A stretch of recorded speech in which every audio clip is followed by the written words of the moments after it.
Boa noite, igreja. Boa noite. Convidei um amigo meu, que é um amigo irmão de infância, então já é um amigo de alguns dias, para contar uma história triste que resultou num resultado muito bom. Amém. Um grande ensinamento para todos nós, e ele, inclusive, é o culpado da minha conversão. Passar para o pastor Ronaldo. Senhor Deus e Pai, te louvamos por estarmos aqui neste lugar. Te agradecemos, Senhor, por esses instantes de reflexão, de louvor, de oração, de libertação, de paz. E te agradecemos pela oportunidade que tu estás dando ao Márcio para ele contar aquilo que o Senhor tem feito na vida dele. Pedimos que teu Espírito Santo o oriente e abra também os nossos corações. Amém. Em nome do Senhor Jesus. Amém. Amém. Obrigado, pessoal. Bem, boa noite a todos.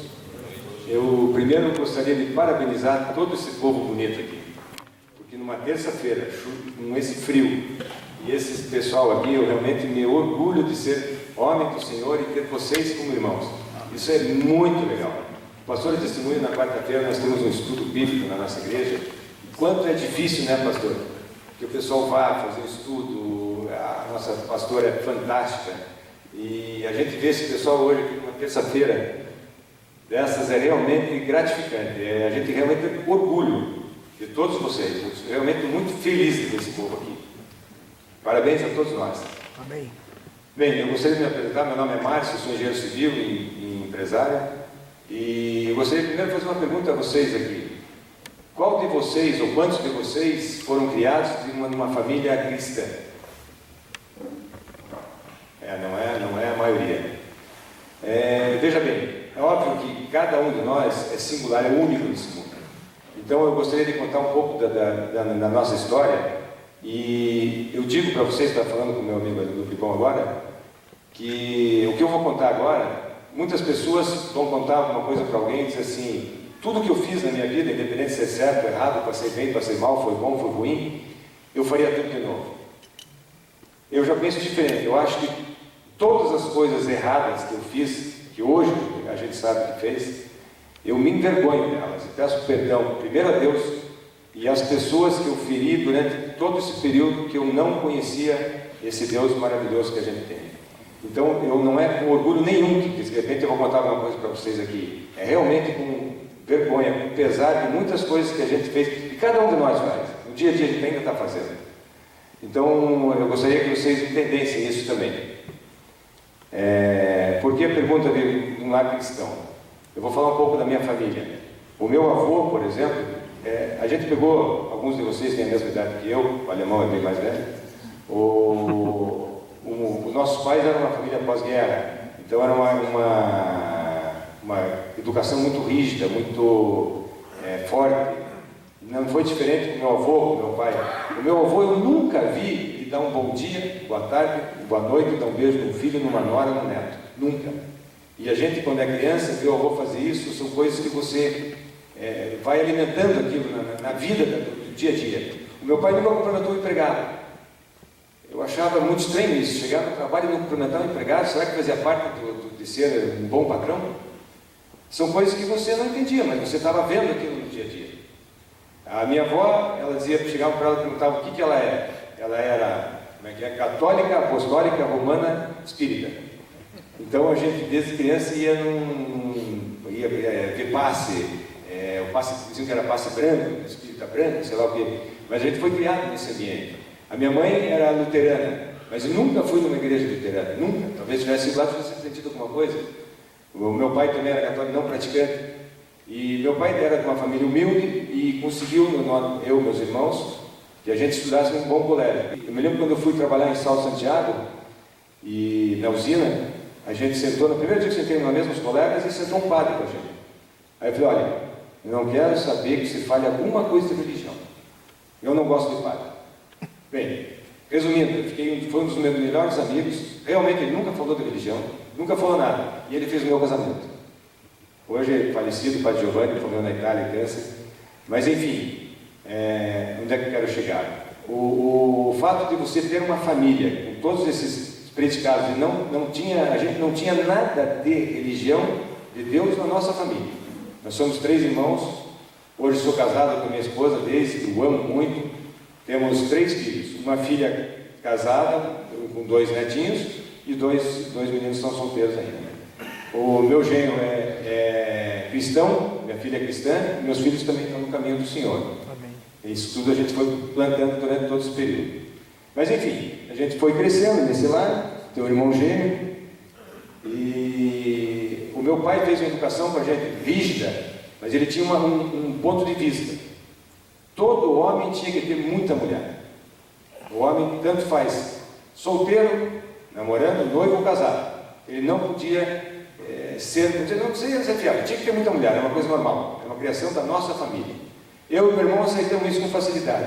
Meu irmão mais novo não aceitou isso, e já a primeira namorada que ele teve, ele casou e tal, e não por isso que deu certo, também se separou, depois voltou com a mesma mulher. Mas eu e meu irmão fomos sempre educados nesse sentido que não podia ter uma mulher, uma esposa, podia ter uma esposa, tinha que ter uma outra mulher.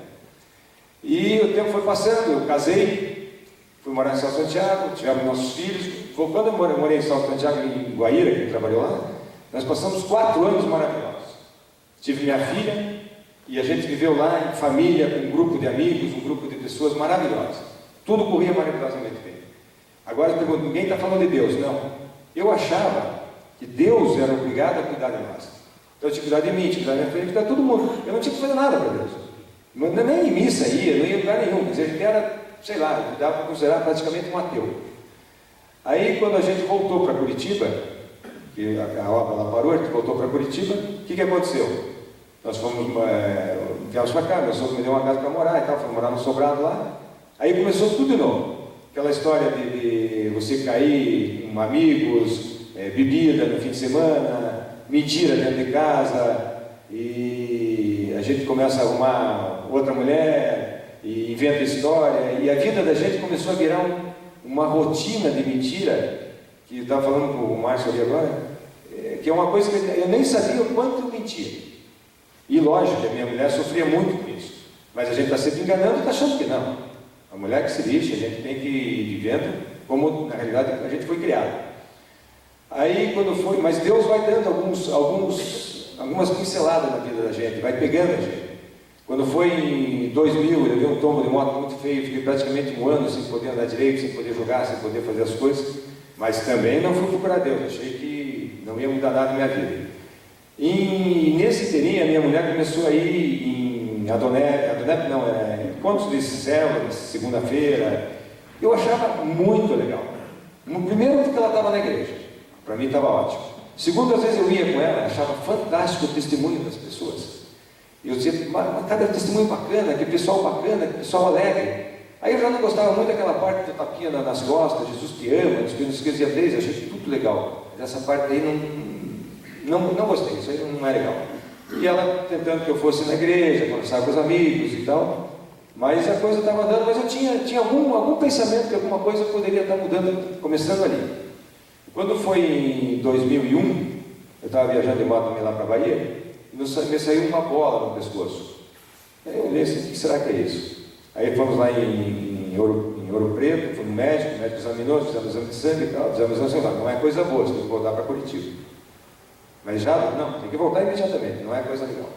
Voltamos, quando chegamos aqui em Curitiba, eu estava tratando um médico gastro, meus 2 irmãos são médicos também, e fomos fazer uma tomografia, eu estava passando bem mal, realmente passando muito mal. O meu irmão ficou preocupado também, e um pouco antes disso eu tinha operado a hemorroida, em regime de urgência, tinha que operar, foi operado em abril, isso foi em maio. E foi detectado uma anemia muito forte. E na operação de hemorroida, quando eu estava no hospital, coisa que a gente toma muito cuidado, que a gente fala. Eu estava muito ruim, passando muito mal, e eu dizia assim, eu quero morrer. É uma coisa também que a gente tem que tomar muito cuidado com a palavra que você fala, eu quero morrer. Quando eu tinha também, um pouco antes dos 20 anos, eu dizia para o meu pai tinha 45, eu brigava muito com ele, ele dizia assim, eu quando tiver a tua idade quero estar morto. Tome cuidado com isso também. Então, há 12, 13 anos atrás, que eu tinha mais ou menos 45 anos, a gente veio desse exame, meu irmão foi no hospital, ficou preocupado, foi lá verificar no DAP o que tinha acontecido no meu exame. Eu estava em casa, recebi um telefonema, ele falou, está sentado? Eu falei, não. Então sente. Por quê? Você está morto. Eu falei, como eu estou morto? Teu exame você está com um câncer generalizado e provavelmente você está morto, simplesmente está morto. Estou indo aí e tal, falar com o pai, com a mãe, falar com a família. Claro que aquilo é um choque, né? Você sente aquilo de repente, teus pés já eram, né? Aí meu pai, minha mãe, meus irmãos, os médicos, o que vão fazer? Nessa mesma semana começou a mudança total da nossa vida. Também nessa época, o pastor Ronaldo tem um primo nosso, que é o Dr. Álvaro, que era, vamos dizer, a ovelha negra da família. Por que ele era a ovelha negra da família? Ele era o único da família que era cristão. E a família toda nossa perseguia ele. Porque ele não podia fazer isso, porque ele não estava certo, porque ele não era homem, e uma certa coisa. Eu mesmo era uma pessoa que perseguia muito ele. E hoje, conversando com ele, eu falei, uma coisa que a gente tem que pedir perdão. Há 20 anos atrás, você ser cristão era muito mais difícil. Hoje é simples, pode ter uma congregação, pode ter uma coisa diferente, mas é assim, ninguém te persegue. Há 20 anos atrás, a gente falava mal dele, era meu primo. E aquilo para nós é uma coisa absolutamente anormal. E o Álvaro começou com o pastor Ronaldo na igreja dele, né, pastor? E um pouco antes de começar o nosso tratamento, o pastor Ronaldo e um grupo o meu primo, um grupo da nossa igreja, da igreja que depois ficou sendo a nossa igreja, foi na nossa casa fazer uma visita, assim, de improviso, levou um acordeão, né, pastor com o violão, e foram cantar uns louvores para a gente. E então ali foi o primeiro contato que eu tive com Deus. E ali eu senti alguma coisa diferente estava lá. Lógico, eu não quero morrer. Nenhuma vez eu perguntei para o médico, eu vou morrer amanhã? Eu vou morrer depois da manhã? Não perguntei, foi encarar, vamos lá. Mas foram 9 meses que eu passei praticamente no hospital. Passando realmente por um período assim, físico, impossível. Se alguém aqui fez quimioterapia, sabe o quanto é difícil uma quimioterapia, o quanto a gente sofre, o quanto você vai no fundo, a sensação que você tem que você cai no fundo do poço e não tem luz, não tem corda, não tem nada de tirar lá de dentro. A sensação física, não existe coisa pior, não acredito que haja coisa pior. Nesse momento você vê que você precisa de um Deus, você tem um Deus. Eu me lembro muito bem que isso faz 12 anos, que a época que eu mais tive intimidade com Deus foi quando eu estava muito doente. Eu conversava com Deus e tratava de você, dependendo de saber o que era esse Deus, como que eu chegava nesse Deus. Então isso aí realmente no céu, sempre quando você está no fundo do poço, tua família sabe, quando você sofre, sabe, teus amigos que acompanham, tua igreja, oração, tudo isso é fantástico, mas Deus sabe o quanto você está sofrendo, fisicamente e espiritualmente, porque eu precisava de uma recuperação física, podia recuperar da saúde, mas eu precisava principalmente, que a Bíblia fala que Nicodemos não entendeu quando perguntou para Jesus como ele encontrava o reino do céu, ele tinha que nascer de novo, e eu estava necessitando naquele dia, naqueles meses, nascer de novo. Então todos nós aqui, nós temos um nascimento biológico. A pessoa que não tiver o segundo nascimento de Deus, está frito. Então com certeza nós temos que ter esse segundo nascimento. E, então nesse período foi exatamente o pastor que o pessoal lá estava falando, foi fazer um louvor, uma oração, e ali começou a mudança da minha vida. Foram 9 meses de tratamento, 9 meses de estudo, leitura, saber que Deus cura, o médico cura. Agora, se tendo Deus, o médico, amizade, família, porque eu não queria mais família. Um pouco antes eu não queria estar com a minha família. Eu queria estar na rua, eu queria estar com meus amigos, que nessa altura um pouco antes você acha amigos à vontade. Para beber, para sair, para fumar, para droga, para tudo é uma maravilha. Amigos você tem à vontade. Quando você realmente fica doente e não vai estar mais fazendo isso, aí você vai ver quem são os seus verdadeiros amigos. Quem é a igreja, quem são as pessoas que oram com você. Então, nesses 9 meses aconteceram coisas incríveis, que uma outra coisa que até pode contar aqui. Por exemplo, o meu irmão mesmo é muito assim, cético, e ele arrumou uma dessas espíritas que fazia operação espírita. E querendo me ajudar, claro, ele falou, não, eu arrumei, ela vai vir lá de Jacarezinho para cá, vai fazer a operação em você vai melhorar, não sei o que. E eu estava indo na igreja, estava começando a aprender a ler a Bíblia e estudar as coisas. Eu disse, bem, não vai fazer mal. Não falei para minha mulher, peguei o carro e fui no encontro lá que estava marcado para ir buscar o filho da mulher que nós íamos fazer a tal da operação. Quando eu estava chegando na esquina, que eu tinha combinado no posto de gasolina lá pegar o rapaz, que eu vi o rapaz, parece que alguém falou comigo. O pastor foi incrível, olhou para mim e falou, mais ou menos falou assim, tudo bem, você pode até melhorar, vou dizer mais ou menos assim, mas você está vendendo a tua alma para o diabo.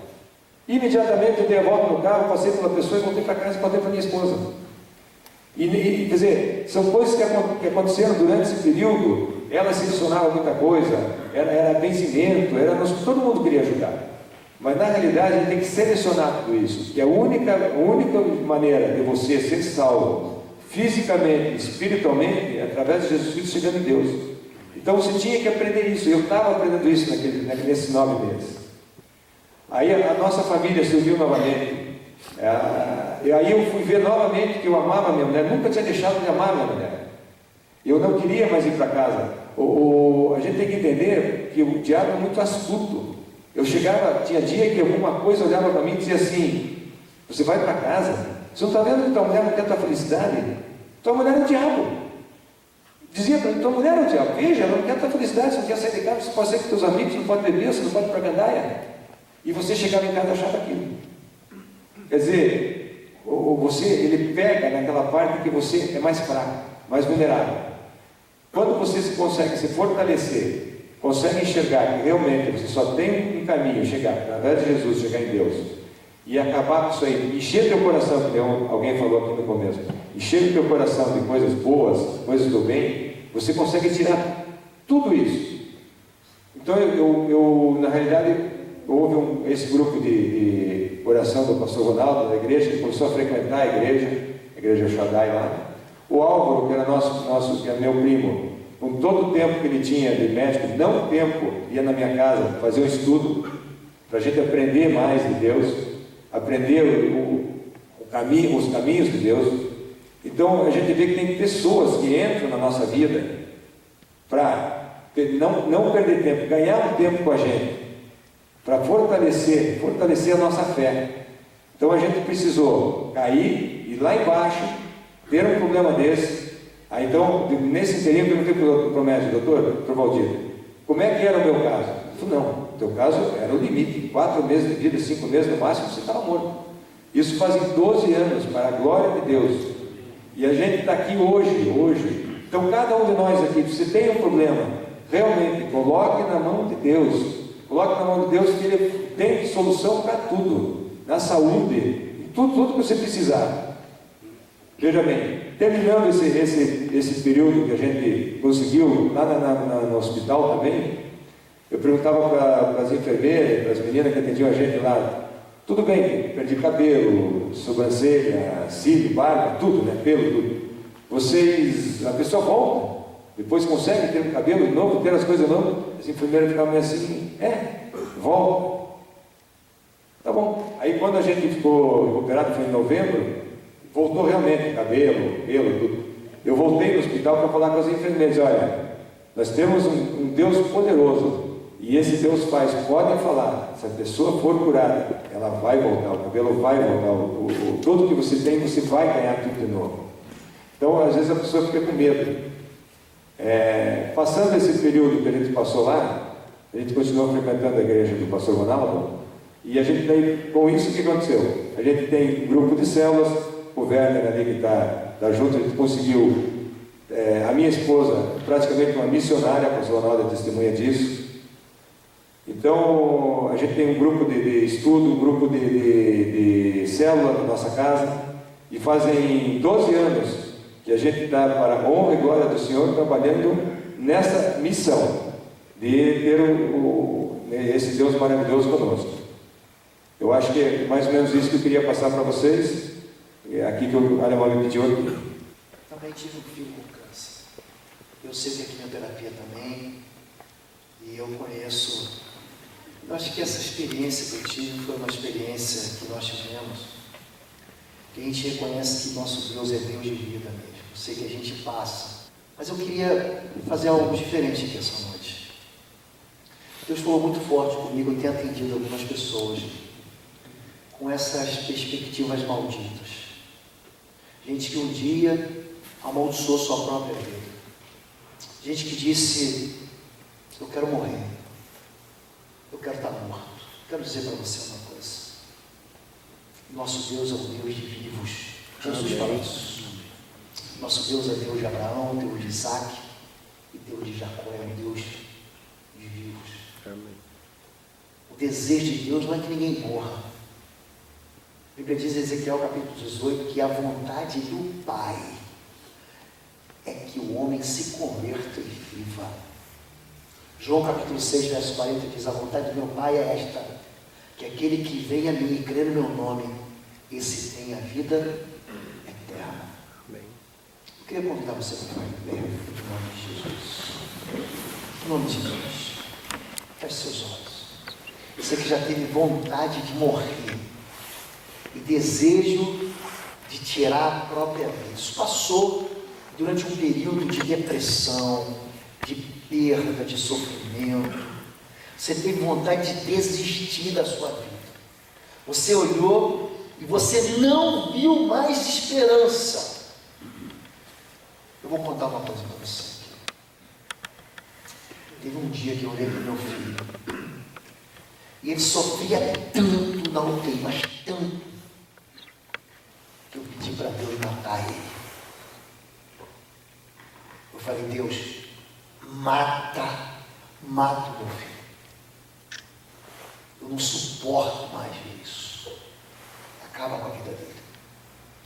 Eu era crente, gente. Eu era crente. E graças a Deus que o nosso Deus é Deus de vida e não de morte. Às vezes Deus diz não para a gente, porque o que a gente pede são pedidos estúpidos. Nós pedimos no meio do desespero, no meio da dor. Deus me disse não, teu filho não vai morrer, ele vai viver. Hoje você conhece meu filho, ele tem 17 anos e toca aqui na bateria e enche meu coração de alegria. Eu quero convidar você que um dia pediu para morrer. Feche seus olhos em nome de Jesus. Diga assim, Senhor meu Deus, em nome de Jesus, eu me posiciono, diga eu me posiciono, debaixo do sangue da cruz do teu filho Jesus, e eu me declaro liberto, porque o Senhor Jesus me arrancou do império das trevas e me transportou para o reino do seu Filho amado. E como filho de Deus, eu anuncio no mundo espiritual que eu renuncio a toda expressão de maldição, a toda expressão de morte, a toda declaração maldita contra a minha vida, em nome de Jesus. Eu lanço fora todas as expressões de derrota. Eu retiro da minha vida, da minha história, da vida dos meus filhos e dos filhos dos meus filhos, toda palavra de morte. E em nome de Jesus, eu declaro aqui que eu não tenho parte com nenhum espírito de morte, nenhum espírito de suicídio. E eu retiro todas as heranças de sangue derramado contra a minha vida, em nome de Jesus. Eu me posiciono como autoridade do mundo espiritual, como servo de Deus, e em nome de Jesus, eu convido o Senhor, diga-me, abra sua boca e diga, eu convido o Senhor Jesus de Nazaré, para que Ele entre na minha história. Ele é bem-vindo na minha casa, porque a minha casa será chamada território território do Senhor, casa de paz, casa de esperança, casa de restauração. Eu abençoo a minha vida afetiva, o meu casamento, a vida dos meus filhos. Os meus filhos servirão ao Senhor. Jamais deixará de haver alguém na minha descendência que sirva ao Deus dos exércitos. A minha descendência estará no altar do Senhor. Em nome de Jesus, eu clamo pelo impossível do Senhor. Eu me manifesto em fé. Eu me movo na fé do Senhor, na unção do Espírito de Deus, em fé, em favor dos meus impossíveis. E eu convido a Deus, que pode todas as coisas, para que me retire de todo ambiente de impossibilidade e abra as portas para a minha restauração financeira, para que a minha vida dentro da minha casa seja reconhecida como uma família bendita de Deus, como uma vida bendita de Deus. Diga assim: Senhor meu Deus, Senhor meu Deus, recebe a minha oração, e eu ligo aqui na terra uma palavra de bênção sobre a minha casa, sobre o meu trabalho, sobre a minha família, em nome de Jesus. Eu concordo aqui na terra que o Senhor é o meu Deus, e que nenhuma arma preparada pelo maligno se cumprirá, nem atingirá a minha vida, porque o Senhor é comigo como um guerreiro valente. E eu pensei que a bondade e a misericórdia do Senhor me perseguirão e me alcançarão todos os dias da minha vida, em nome de Jesus. Diga: em nome de Jesus. Amém. Amém. Diga para quem está do seu lado: você é um bendito de Deus. Você é um bendito de Deus. Há poder no toque de Jesus. Sinta a presença de Jesus nesse lugar. O cego não podia ver Jesus, mas Jesus tocou em sua vida. Creia no poder de Jesus e Ele vai tocar em sua vida nessa noite. Receba a cura, receba o milagre de Jesus, receba a salvação. O seu relacionamento receberá cura.